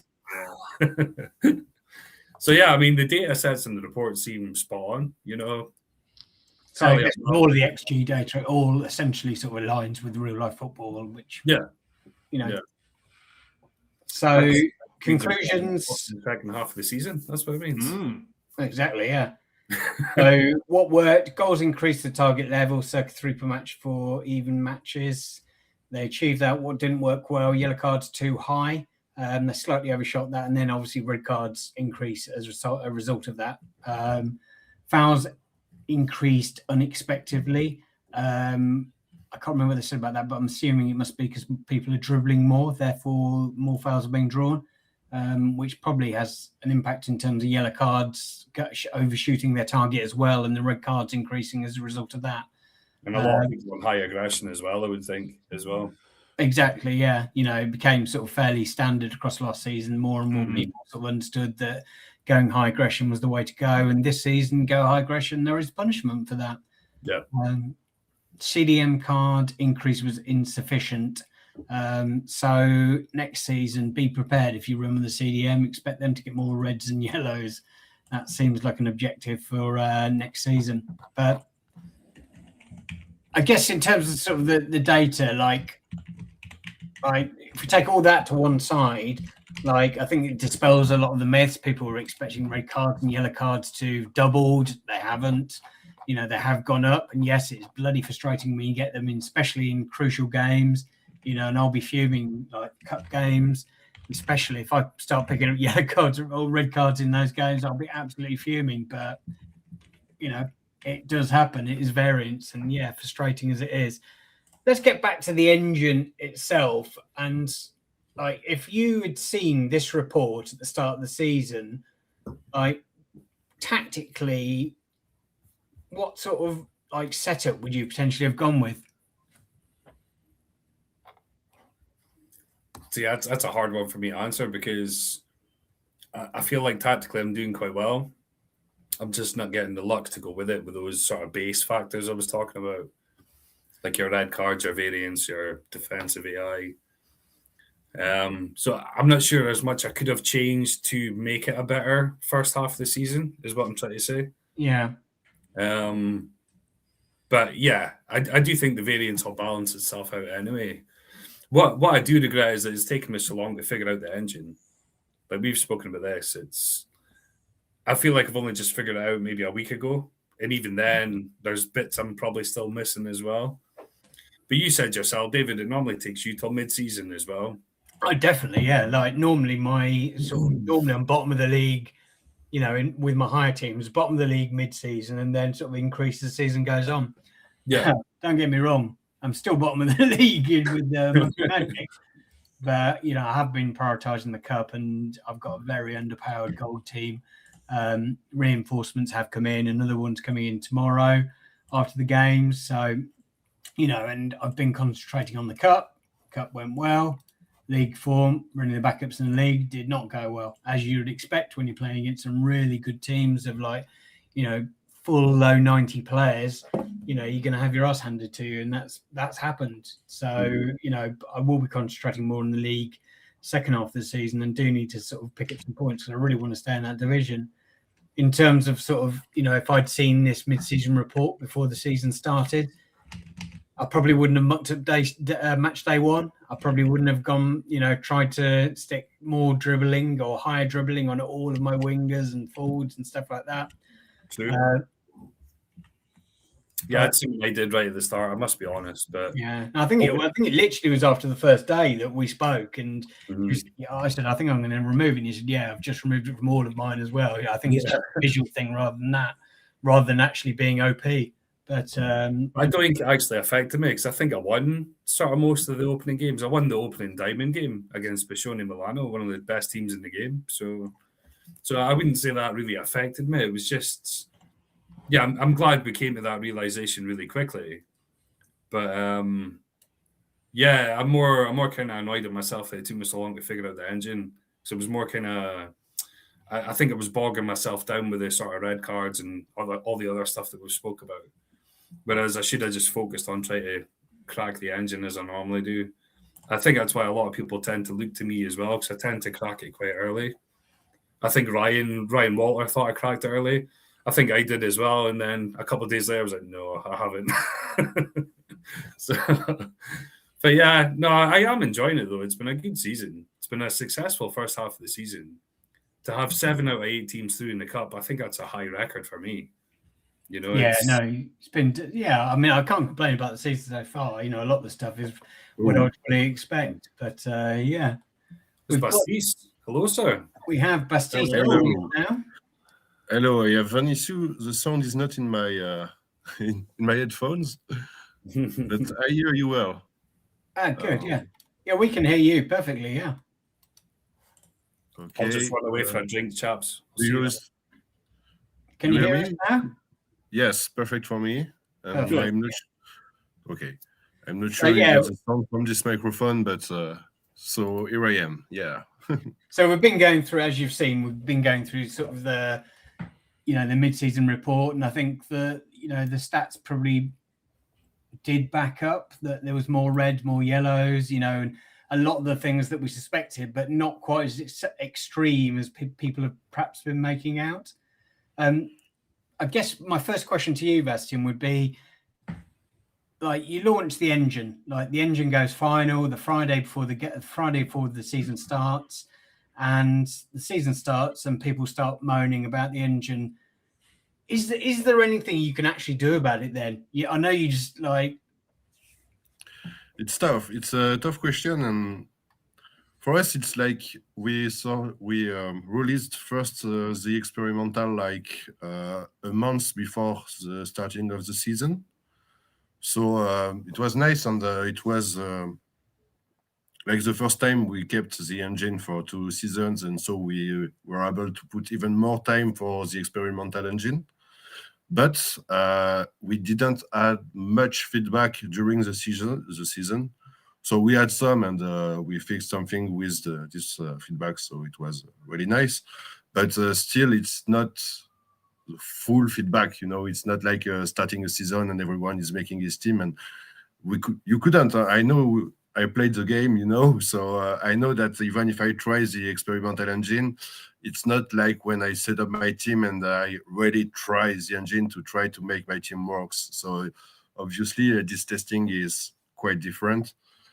And so it's quite difficult, isn't it? Because I think as far as I can remember, at least the last few seasons, you've had the experimental cup sort of, the at some point during the second half of the season, there's an experimental cup that pops up in like the MFL Discord, and people go in there. But I think I've entered maybe once or twice, and I've just ran default settings in there, and for you to draw information from that to then develop the engine further must be quite difficult.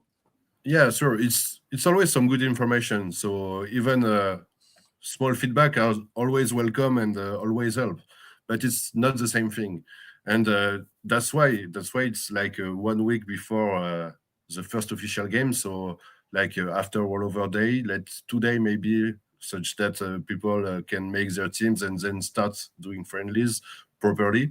And then we got feedback. Oh, defense is terrible, and we have to fix it, and it's like 1 week before games, so it's like a bit the hurry that I discovered this time.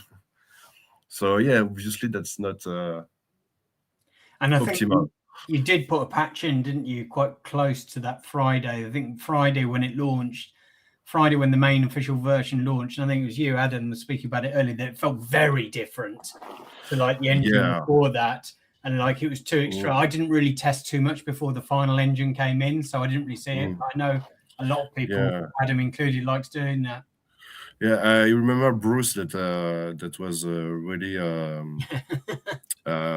Bruce moans about everything. Yeah, that I don't want to say it in a bad way. Just I don't find the word in English right now, but just that it saw a major change between the first release. Actually, I think the engine came from experimental to like official on the Tuesday.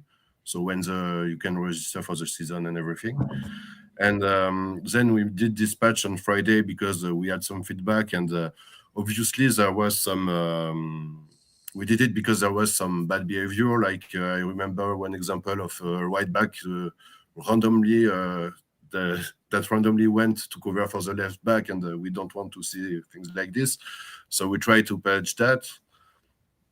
Obviously, it wasn't a big change, but maybe it was bigger than we thought. I think like when I tested it, I saw it was like a bit different, but it was maybe more consistent. Defense looked more consistent on my testing, but it's like 1 day testing because we didn't have much time at this point. And then we released the patch, and you saw many changes between the patch and the pre-patch version. So yeah, maybe it has more impact than we thought. I don't know if it was better or worse. It's hard to say. We can't have the same feedback on the patch version and the previous version. Obviously, it didn't solve everything, sadly. It would be nice, but there is no magical button like fix the engine. I'd like to implement this one if I can, but I'm not sure. I'm not sure I get this. I need to duck out in a second. I'll be back. Just need to go and refill my drink, etc. But before I duck out, like one of the criticisms that I asked for feedback earlier from a few people, and one of the criticisms that a lot of people gave was that you put the engine out. Obviously, it came out the Friday before, and it was essentially an untested engine. As you said, that you ran a day's testing, and that's in the grand scale of things is quite small. Is there anything that you could take forward from like this season's experience and put into next season? Because like I know you do the experimental cup, but the experimental engine is always launched quite early. Is there anything you can do to drive users to test more, to give you more feedback? Yeah, we're thinking about it, but it's not an easy question because as I said, as long as you're not really making your team for the season, it's not real testing, I think. And it's like, use the settings of decision. You want to mess everything and try to figure things out too much, And it's normal because you're playing the season and you don't want to focus on testing another thing. So that's something we have to improve. So maybe when the engine is stable, to keep more time, more seasons, the same engine, and we can do some real pre-season and not end of season tournament. So it's new team that you set up for this season, and then we have the testing. That could be some stuff, but it's things we are thinking about. There's no solution clear about this, but still it's also relying on you for the testing, and that's not sufficient. And obviously we try and we test on our side. So we're also working on try to test on our side better. So that's also for some focus, and we started some simple improvement in this way, but just like so we more easily see goals, so things like this. So we are more we can maybe spot some mistakes more easily than before. So we are trying these things on our side, but there's still some work and still many things to do. Okay. But I'll be back in a sec. I'll leave you with don't worry, take your time. Well, we've got some questions for you, Bastian, if you don't mind. Yeah, of course. That's why we are. Well, the first one's from Ricky Hyde in our Discord. He said, so you kind of answered it there by just saying, obviously, you only tested it for one day. Well, before I get to Ricky's question, I know that a few people asked this. Why was it only sort of 1 day testing? Why wouldn't you just stick with the previous version instead of just testing it for a day and then roll it out? Yeah, but we hesitated to put the patch, and it didn't look so bad from what we tested. So it should be an improvement, And we don't think that it changed that much. I mean, we checked obviously some metrics and some things like this, but in a short amount of time. So maybe I said 1 day, but that's not only 1 day. So we worked a few days before. Then, if I remember, the Friday I intensively tested it. Of course, even the weekend I tried again some matches to watch and so on. But so the data it must look good for you to roll out. The data looked good to roll out the latest patch of it. Yeah, it looked good. I think. For me it looked right, and I mean it didn't look like major changes, and obviously it was fixing some issues of before, so that's why it's motivating. But no, that's I understand more maybe that I know that I saw that you feel that it has changed much more than I thought. Personally, I speak for myself, especially here, but I think I will rethink twice if we have to do a patch that can change things. And obviously, we had also like on Tuesday or Wednesday morning, we had other feedback that were fixed, but we couldn't once again release a patch that will change the engine on the Wednesday morning. So that's why also we stopped on the Friday one, and yes, there was maybe 2 other fixed after that. I think I put it, but it's in the patch notes, and it's really some small things like there was one about some goalkeepers that can put inside a shot that was off the goal first. So that's in the new deflection fail process that was. But so he could fail when the shot was actually offside, and actually that could happen, but that will look weird on MFL, so that's not optimal. And a question from Ricky. So just to paraphrase him, he said basically what type of tests are done when you guys go through your test, and is it testing to see how the players behave on the pitch, or is it data driven? Both, because obviously there is some data driven. So like we play many games and watch for the key metrics like goals, like or a bit of everything that is in the mid-season report, of course. And that's how general things are first seen. So obviously, if when we tried like previous weeks to improve the defense behavior, then when we have something that seems to work, we go and simulate like hundreds of game, and so how many goals per game are there now, and that's obviously some key factor. But that's not the only one. Of course, we watch games. That's what I was going to say. So you will watch the games as well as check the data. You will see player behaviors and things like that. Yeah, obviously. Okay.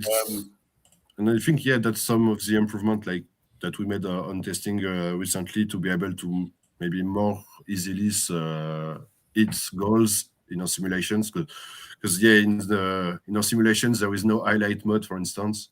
so that's not really that's more time consuming than just see the highlights. So after this we can put it on like you see the game and see some highlights and so on, but it's not straightforward, let's say. So that can take time, and that's some stuff to improve.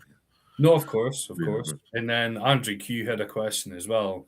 It's quite a long question. So he basically asked, could you define exactly what the engine is?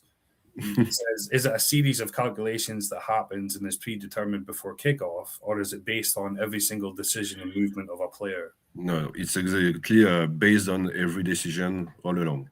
So it's Right. not that was in Laird's stream like last week, I think, where I was wondering if stats were pre-computed and then we match the stats or something like this. Mhm. So no, that's absolutely not the way. So we do not decide of the outcome before the game. Obviously, the outcome is decided before you see it, because it's like a few minutes before the kickoff, the game is started to be simulated, and then when you see it, it's a bit later. Yeah, it's But like 5 minutes before the game starts when the team yeah, block. In that Yeah. 5 minutes, the game is essentially run, and then we see the visual representation of that game. yeah, and obviously there is there is some random in the simulation, so we can play the same inputs and have different game, but we also are able to reproduce the exactly same game, because for testing it's obviously a need. So if we weren't able to reproduce a game, we cannot fix bugs, for instance. So that's also but that's more technical things.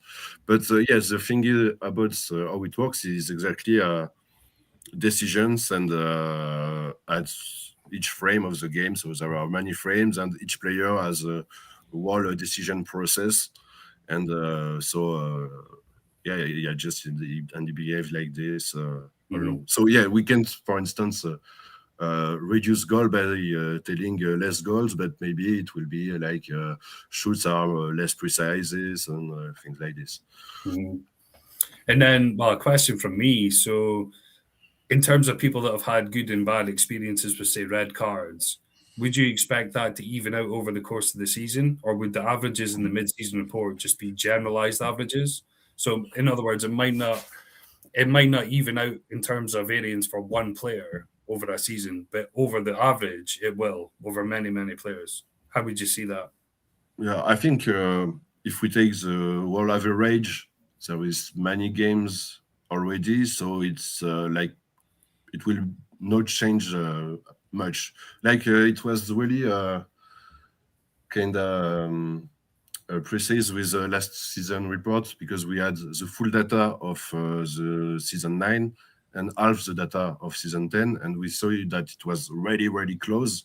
So yeah, the engine were obviously the same, and also the data for half a season is really sufficient to have some ideas. And I think it won't change much, but yeah, for instance, in Diamond League, there is many much so red. It was for both cards, red and yellow cards, and yeah, hopefully it will be tempered in the second part of the season, because yeah, it was much more than expected. And Did it surprise you when you saw the number of reds in Diamond compared to last season? Yeah, obviously.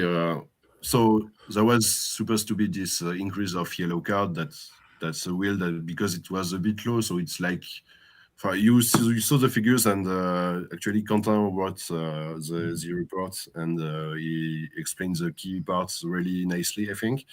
Of it was 3.5 yellow cards per game, and it went up to 4.2 something. And yeah, the target will be 3.8 or something like this. I think it's the figures that were in it, but maybe not exactly. And yeah, obviously we didn't want that much, but there are maybe so there are more faults, maybe more dribbles also in the settings, and this has maybe snowballed. But yeah, maybe it was a bit too much from us also, and one and the other it makes that much thing. But yeah, it's quite impressive, especially in Diamond League, the number of red cards. So yeah. And obviously, as I think you said in the report as well, there's fewer games, isn't there, in there? So the variance, could dramatically change second half. I'm absolutely certain that, Kev, your question was, am I going to get more red and yellow cards? Or am I going to get less red and yellow cards the second half of the season? Well, no, it's more to appease everyone else as well, because I wonder if Bastian and Quentin see that the data is going to average it out, not necessarily per person, but just as an overall set of data. So I might not get a good second half of the season because it might just be, averaged out as such. Yeah. So as opposed to just, it evens out for every single person throughout the season. Yeah. It maybe doesn't work like that. That's why I asked. I wasn't sure. Let's pray that Rob gets no red cards the rest of the season. Yeah. Also, just for the Diamond League, maybe. So yeah, obviously the sample of data is very small because like for half the season is like 6 games per times 11, so like 66 games. So when we do simulation, we do really more than that. But maybe also it's a bit different, and there is a bit more red card in Diamond League relatively to lower leagues, and we have to find out why. So that's why we still have to investigate even more. Like this data is not sufficient, and obviously, so we mainly focused on the defense yet, but that's something that we will look for the next season engine. We've got Sid asked in the chat. I'm pretty sure I know the answer to this. For loyal Ramble listeners, can you give one cheat code on the engine, besties? Yeah, but I think I told something to Jimbo on Sunday that was quite right. It's that even now, I think I wouldn't change how I worked playing with the engine when I played MFL, because there is no cheat code. Yeah. We can see if there is something that's overpowered by if we spot it. I mean, if we spot and we see that maybe I don't have to say no. Don't make me say hypothetically this thing is strong, because I know then people will say this is strong because he installed it. So yeah, I won't take an example, but maybe find that this scheme with this tactical. Looks strong, and then I'll be able to play 100 games. So I got this computation power, and I will try it out. But except that, I think it's still that's for me as a previous player. It's like the beauty of MFL that you got batch engine. That's the same for everyone. It might not be perfect, but it still uses the ratings of the players, so the overall, but also all stats. All attributes. Well, exactly. And I know, like Adam sent Root some tactics that really worked for you, Adam, and Root tried them, and they didn't work for him at all. And he's like, I know, but I was sending them to Root. That's the problem, not the tactic. Can't change the manager. Yeah, and that's exactly matching the tactics with the players and the scheme, and that's a really hard equation if we want to say it scientifically. And there's no pre-solution to this equation. I think everyone has to find it out, and so we know if maybe we can, if we increase the dribble success, we know that dribble might be more powered, things like this. But that's not the solution by itself. No. And I think that's totally what makes it a beautiful game, that you have to find out the players for your tactics or the tactic for your players, and all those things, and maybe against also your opponents, because obviously if it's this thing for you, the team you're facing also can do it, and that will matter. So yeah.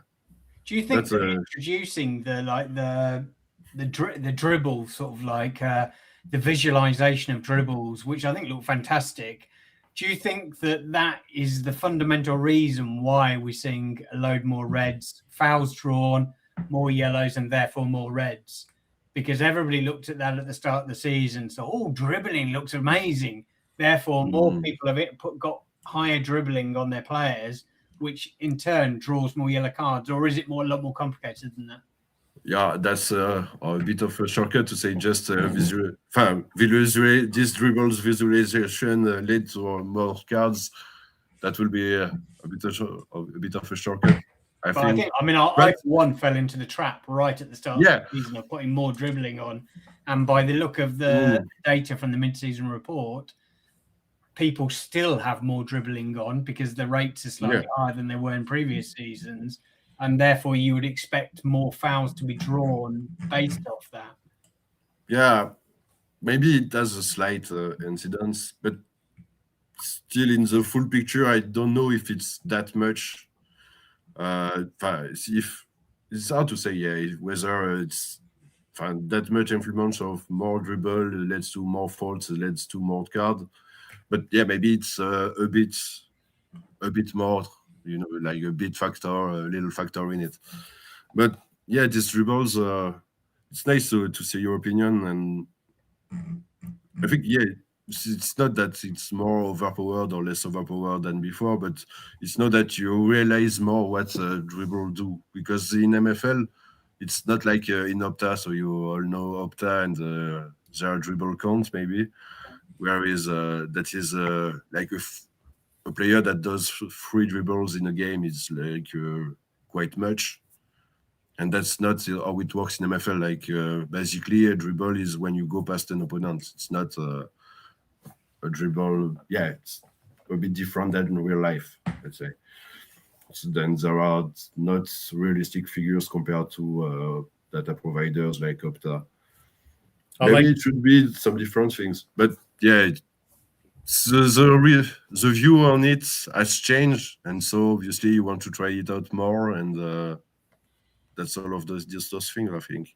I liked what you said on When Dark about dribbling, that this just shows you the visualization more as opposed to a step over or whatever. So yeah, it's really good. Really nice change. Yeah, but it was, you made me think talking about it earlier. Then, yeah, it was maybe too much. So appearing too much right now in this version of the engine. And because, yeah, it's nice to have some dribbles, but if it's 3 consecutive dribbles and without running in all sense, it's a bit too much. And so it was reduced in the current version we worked on. And maybe I'm a bit sad actually, because I watched quite a few games today, and I don't remember that much dribbles. So maybe I will say to Quentin that we could maybe show them a bit more. Yeah, no. You need to watch Hoodwink games. That's what it is. Needs to watch a Hoodwink game to see dribbling. Hoodwink loves dribbling. He's always loved dribbling since season 1. He's always loved buying high dribblers and developing them, and so he loves this animation as well. That's a bit sad for me to never played it because I had some from the beginning a player that was really good dribbler, like 90 and something, and before season 1. So for a rare player, even uncommon, it was 74. It would have been awesome. It was so speed and so dribble. Oh, I would have loved him to see him with the animation. I know that you said. I know that you said to Jimbo that you're playing the game in a different way now, but you must miss playing the game that we do. You must miss it the way that you used to play it. Yeah, sometimes, but yeah, still it's different, and I love the whole MFL universe, so the game or the product, if we want to see him, of the business side or the company side. But this is really, I love this. I love MFL. I love the Football Manager and this new version. You played it and you love it, else you won't do like twice a week some streams like this. Yeah. And it's nice to be involved, to discover it in another way. And yeah, obviously, sometimes, especially during holidays, like, it would have been nice to have my games tonight. But most of the time, it's okay. I think I see enough games, or at the end of the day, I watch some games on the simulation, and that also works. Yeah. I had a question on the mid-season report, and it was on talking about the cards and the cards distribution.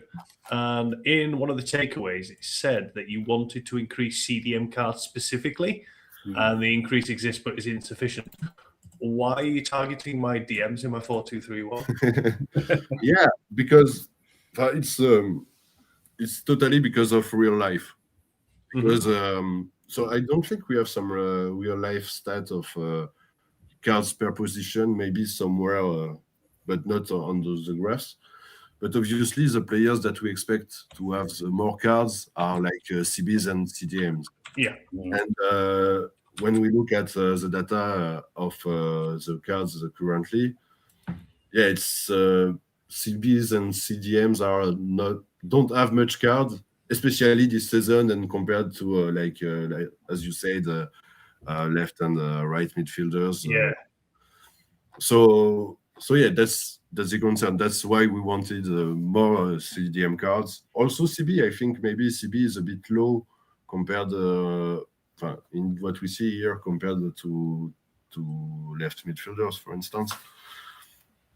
So yeah, that's more about this. Yeah, that makes sense. That'll probably change for next season then. Will you be looking for CDMs and CBs to increase the cards next season?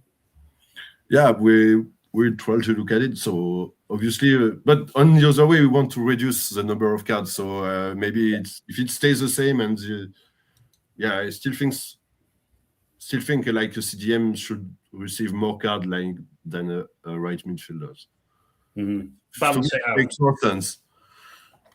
What you said? I say try and balance the cards out like by position. So your CBs and your CDMs should, on average, get more cards than your left mids and your right mids, but not necessarily let's keep giving more and more cards out. Let's bring the amount of cards down, but make sure those positions, on average, get more cards. Yeah. So, Adam, Bruce is reminding you to talk about individual instructions here.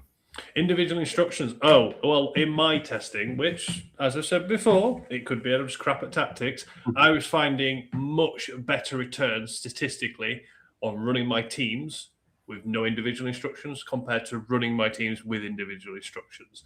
Now, my synopsis from early on in the season, when you were talking about acknowledging defensive behaviours and stuff like that, and you're going to look at it for next season, was my individual instructions were causing more instant rates of errors and issues. So I turned off individual instructions for the first time ever in MFL. And for the first half of the season, I've done exactly that. None of my 27 teams have got individual instructions. They do now, actually, technically, because I've just been running, since your mid-season report earlier this afternoon, I've been analysing it and changing my tactics and testing. A couple, but before I was really being meticulous with it, and all my data points to no individual instructions, far better results. But my sample size of games is not 48,000 worth of data like you guys have got. So yeah, it could just be two conclusions: that individual instructions were having a negative impact, or B, my individual instructions were crap. So, in your opinion, which one's correct? I think it can be both. Because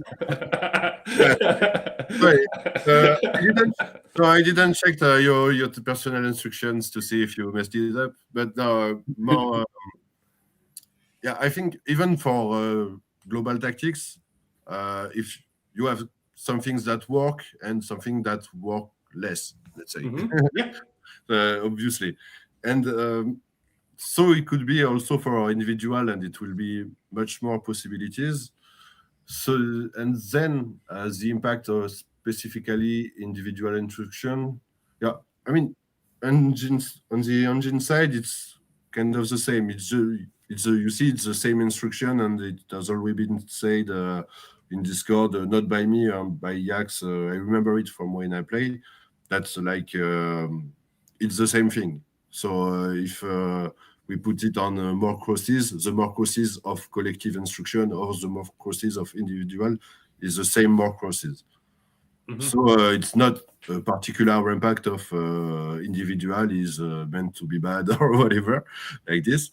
But maybe if you have players that have distinct roles and distinct instructions, it could make them not play well together. So.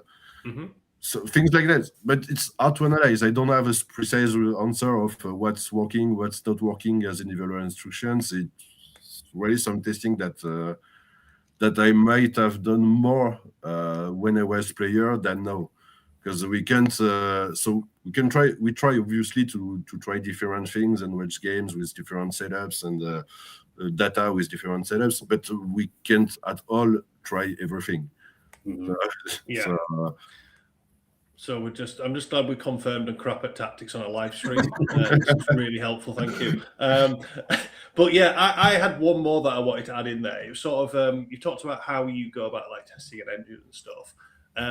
Obviously, we've got massive community, loads of people who love testing and doing all this. So moving forward, how can the community, or how best can the community support in providing feedback to MFL on when they are testing the engine? Because I know Bruce and I in particular, once you release the first build of the experimental engine, we are planning to put our heads together and sort of think about, okay, how can we test this and provide constructive feedback to MFL, but at large, the community, how can they help? Yeah, just write as much as you want in the channel in the Discord. We always read, even we don't answer always. So it depends also on time and when we are busy on another thing, or maybe if the global mood is not so positive, it doesn't make us want to answer a lot. I understand that makes sense. But we try to answer quite often, I think.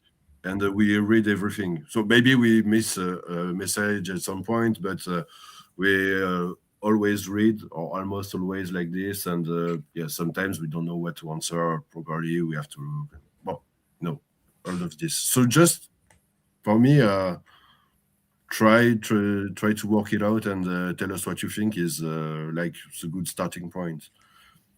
I don't have a precise idea of how to go further because I'm sure that on the paper, many of you, not many of you are at the side of all MFL users, but many of hardcore players like you might be interested on more trying out and some feedbacks and everything. But yeah, if that's during a season, it won't work. Feel it won't work that well, that much. It's all of this. I'm a bit dreaming like this last week about if we could like having a full season in some testing environment with a season of tests, and then when an engine is ready, we deploy it for the full real season, and for several. Actually, if we want something like this, we want it to keep several seasons.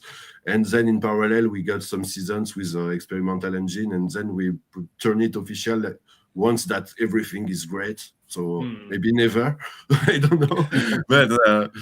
but yeah, things like this. So that's not so possible currently. And I don't know how or if it could work. It'd be quite difficult as well if you got people in there to play the experimental engine in parallel with the real engine for a season. Yeah, and they would be at an advantage. Yes. When the season goes, like when the experimental engine goes live, so it is very difficult from that point of view. But yeah, that does sound like a good idea. But yeah, I'm not sure if it's good, even because if it's not allowed to everyone, maybe the people that are playing this will have a huge advantage than the others. So that's obviously not what we want either. Just some thoughts because if I'm trying to think about video games like League of Legends or things like this, where you have the real game and all the patches are released on a different server that people can play and everything. I don't know. Really no easy solution on this, but that's definitely something that we talk about. And the experimental engine for next season, I'm assuming, goes live at some stage this week, does it?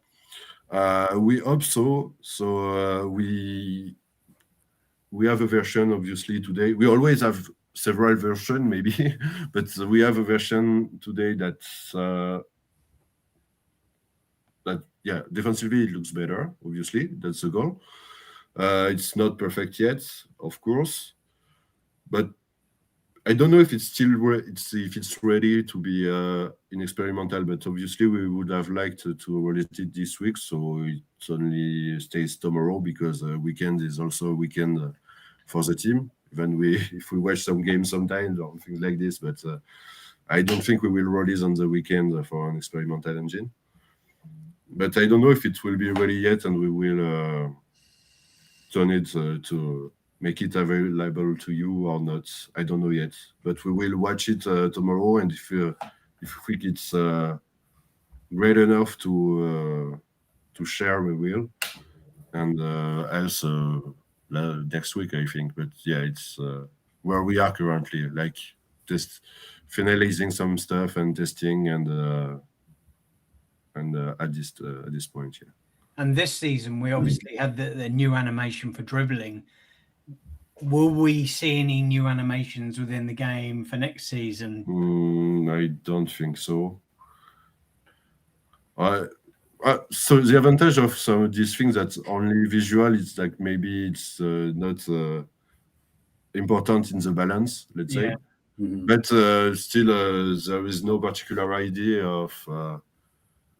We can't make like a bicycle kick with flipping dots. That would be fun, but I'm not sure if it will look good. I mean, in my mind, that's how most of my goals are scored from inside the box. They're all overhead kicks. Yeah, in my mind are for sure. Yeah, there are some head kicks, but how do you represent it in 2D? Yeah. When 3D engine. I don't know. So Dan in chat has a question for you, but yes, before I get to his, let's start with mine. Are you allowed to say if and when injuries will be implemented? If and when engine is what? Sorry. Injuries to players. Okay. I don't know. You don't know if there is no like official confirmation or information. I think injuries will be great because it's a football management game, and obviously it's part of the game. Right. I think that it will be really bad if there is a season-long injuries, so it will be more balanced like this, I think. But still, it's my point of view on this, and there is no established date or things like this. But I think it will be great at some point to have some. And subs at some point. It sounds like subs will be ready for next season, right? Subs, it will be great too. For next season, I really don't think, but I think it will be close enough. We already put the most possible effort in the defense this season. The thing is, obviously, we would have preferred to keep the engine for 2 seasons, but with some with a defense that needs an improvement, we will change it, and hopefully it will be better next time. We're confident it will be better, of course, on the defense, but who knows? I don't just hope you don't find some silly bug at some point. But subs are it's we're working on it. Like it said in the devs updates, and I don't know when. For next season, I doubt it. I think it will be really short. But if it's the next season, the season after, it will be nice. But I can confirm neither. So we might see injuries in line with subs coming in at the same time then. Injuries. I don't.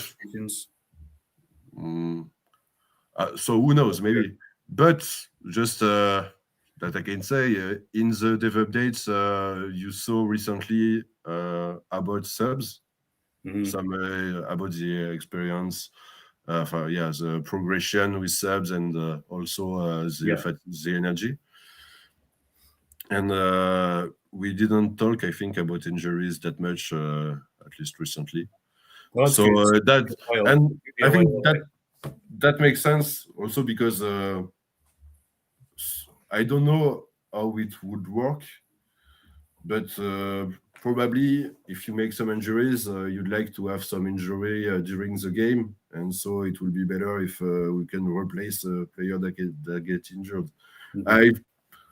I'm speaking for myself. It's like how I see it. There's no official version of it. As usual, I speak from how I imagine the thing, but no, my voice counts when we decide things. So that's at least one of the team point of view. Yeah, because Dan's point was obviously the players have quite a short shelf life, quite a short time in Yeah, the game. So you wouldn't want a really long injury. If it's maybe yeah, a couple of games or whatever, that's okay. But yeah, I'm yeah, sure yeah. you guys would really consider it properly before you implement it anyway. So Yeah. That's why it's. I mean, technically, injury could look like an easy stuff. Like it's okay. He's out for let's say 3 games. mhm. But yeah, we have to make it balance and make it. That's things that there is no one solution. Like only I come from math, and sometimes you got some equation or some problem, and there is the solution. You can find it. It's here. So let's do this. But for things like this, there is like plenty of possibilities, and we have to find one that will be good, and that can take some time, obviously, because so much possibilities. Just this. No, that's good. I mean, I would hope that MFL would obviously take their time over it and think about it and potentially involve the community with it as well. Maybe do some polls and get some thoughts and see what Yeah, that people want. can. I imagine the Yeah. community wouldn't want injuries coming in. Personally, for me, I don't mind as long as Well, we get enough time. As long as they're not too devastating. I don't want to spend loads of money on a star striker only for him to be out for 10 games. But if it was like one game was a short injury and a big injury was 3 games, I think that the people would get used to it fairly quickly. And I think that the consequences of that might be that people would run bigger squads, they would need more players, and that might put more demand on sort of squad players, which could have a beneficial impact for people overall within the game universe. But yeah, That's exactly some different sides of the problem. On one side, if there were more injuries, you will need more players in squads, and it could be nice for the economy and the demand and everything. But on the other side, if it's just no, you need to use 22 players, else it will be really bad. It's not fair neither, and that's all the balance of it. It should be. I mean, to me, like impactful on the choice you make. Like you can play with still. Maybe 17 players, because I did this obviously, and it worked. Maybe it's a bit short with suspensions and injuries, but you you should still be able to play. I mean, but obviously it's a risk if you don't have some proper rotation. And as for now, when you have like three fullbacks for 2 positions, if the 2 get suspended at the same time, you're screwed for a game, right? And it happened to me. It happened to all of us with small teams, but it's happened not to too me bad. several times this season. So Yeah, obviously. Yeah, especially this season with the increase of cards, it must have hurt, I think. But it happened to all of us, and so there is the choice that you can play, but there is the risk that you will play less good because you can't rotate that much, and that's where there is a strategy and what's interesting. So I think we have to be in this thing here. That's how I liked it. I would like to be it like this. I mean, mhm. No, I mean as long as it's carefully implemented and well thought out, it's probably going to be well received in the community. But it would have to be, just carefully done. I think very carefully done. Subs is an easy one. That's a really easy one. People would accept that, but injuries is a very tricky one to implement. I think. and subs are not that easy actually, because you have. I worked on it, so I know. Because you have to take care of the distribution of the experience, of the energy, and so just this is some settings we have to make so it works. I should have been clearer. What I meant was it's easier to appease the community with. Yes, we can. Yeah, of course, subs is positive. I think everyone would like subs. Yeah, I exactly. Yeah, you said no. Don't hate that I work for the team. I already directly see the technical difficulty behind. No, I'm sure that was very difficult. Your job's easy, is what he's saying. Don't worry about it. I'm sure that bit's really difficult. That's not what I meant. It's not difficult. I don't know if it's difficult, but it's like a lot of choices and requires sometimes to make it good, like everything. Who's working on subs? Is that something that, because you work primarily on the match engine with Quentin? Yeah. So anyway, we are a small team, and we often like discuss from several of us, I mean. But yeah, my job is not only on the engine, so I'm like on product side and engine. So that's my like the title of my job. That will be on the resume. But yeah, so there is this product. Product is really a game. So it's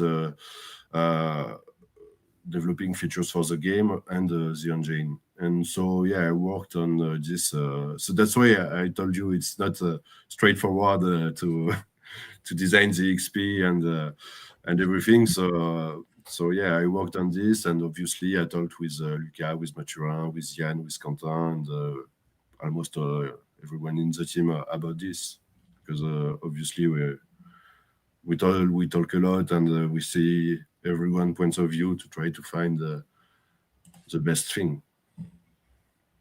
And like Bastien, if you were a player rather than working at MFL right now, what one thing would you want to be introduced within the match engine? In the match engine? Oh, that's too hard. It's too hard question. You're thinking, I can't say that. I know that's really hard to do. No, but the thing is, it's really too hard because I don't play and I don't have my games, and I don't have this point of view. That's actually what you miss when you're working on it. It's like you work on it and you don't like, oh, this thing, it will be nice because I need it tactically, or I'd like to see it in my games. For me, it's like more, okay, let's make things works better and all these things, you know. So yeah, I don't have at all this point of view, and that's why we always need your suggestion and your feedback, obviously. And I think I let it. It's almost my question that I said Sunday on the pod with Jimbo for the next guest. It was like, what would you like in the engine, but just a visual things like dribble or things like this, you know. And yeah, I don't have a proper answer to this. I can't. What would you want to see in the engine, Big Mr. K? I want to see players losing it with the referee when they're getting booked or sent off. Oh yeah, but that's too many of them. That's even more cards, right? I accept that. Yeah. Problem is, I think things like this will be nice, but I can't imagine complaints about it. Oh yeah. Yeah, that will be so. Yeah. Wow. So I don't know. I don't know if we will do it at some point. The ability to shout at my players if I'm not happy with them in game. The ability to what? Sorry. To shout at my players, to tell them what I think of them in game if I'm not happy with them. Yeah, the throw bottle thing in right? Yeah, at some point I think I suggested it, maybe in French Discord, to make it just like a button that's totally useless. You know, it's just a button you can click for your nerves. You know? I feel better. Absolutely. Yeah, it's the F1 key, and then everybody in the MFL community literally breaks their F1 key within the first few weeks of the season, spamming it, trying to get their players to improve, even though it has no effect. Yeah. Right. I think we've pretty much come to the end. We've been going for over 2 hours now. It doesn't feel that long, but unless you guys have any more questions for Bastien. No, I don't think so. That was really cool. Thanks for coming on, Bastis. It was nice to meet you. And I maybe talk too fast for you. I'm trying to slow down. Okay, you made an effort, nice, because I was a bit afraid before the stream. A bit of your accents, but I think it went quite okay. I mean, to me, Very good. I asked when I didn't understand a Yeah. thing, but yeah, it was nice, really nice to meet you. And I wanted to come to talk with you because for me, I was much more involved in the community before than now, and that I miss, I think, too, Yeah. because it was nice to talk with people, and even maybe less with you guys, and moreover the non French speaking community. I was really much more with the French speaking guys, but yeah, I miss it a bit, and it's nice, I think, to see the team and have a chat also for the community, for the game, for everything. You made a wonderful you make a wonderful work with all those streams and this content around MFL, and it's nice to see. Even I was a bit scared last week, yeah, when there was his season 1 engine real bad live stream with the good title. It's a perfect title for with the current mood that was at this moment. And so yeah, I went, I listened, and it was nice because you're reasonable, and it's just like my defenders went for a dog, and it's a complete nonsense. So yeah, sometimes there is a defender that goes for a dog, and I don't like to see it. But there is also some good things like the goal variety and everything. Also, you said tonight. So it's nice to have this feedback and all this content for the game. So I'm glad to be able to speak with you. And when you talk about the engine sometimes, so yeah, I won't come in every Twitch, but at some point when there is a release of experimental, of a report or something, we should make it. It's nice, I think. Yeah. And, Maybe it was a pleasure. nearer next season once people have had a play with the experimental engine. But yeah. But it's been great having you on, and you're always welcome on here, and I'm sure you're always welcome on Yorkshire TNXP. Absolutely. Exactly. Yeah, nice. But yeah. Great. I think that's everything for tonight. I need to go and put my feet up and recover from my run earlier. But thanks to the listeners for joining us. I'm sure lots of people will catch up with this one on audio afterwards. I'll try and get that out tomorrow. If I don't get it out tomorrow, please feel free to shout at me. But I know a lot of people out there prefer listening to audio only when they're going out for walks or in the gym or stuff like that. But thanks to Adam for joining us. Great to see Kev, as always. He's survived his stint in Livingston. And thank you very much to Baptiste for joining us again. And we'll be back next week. Will we be back next week? Do we have an evening one scheduled in already for next week? I don't know whether we do, but watch this space, maybe. Yeah. If not, then I'm sure we'll try and sort something out. But we shall be back anyway. But thank you very much for joining us. Bye.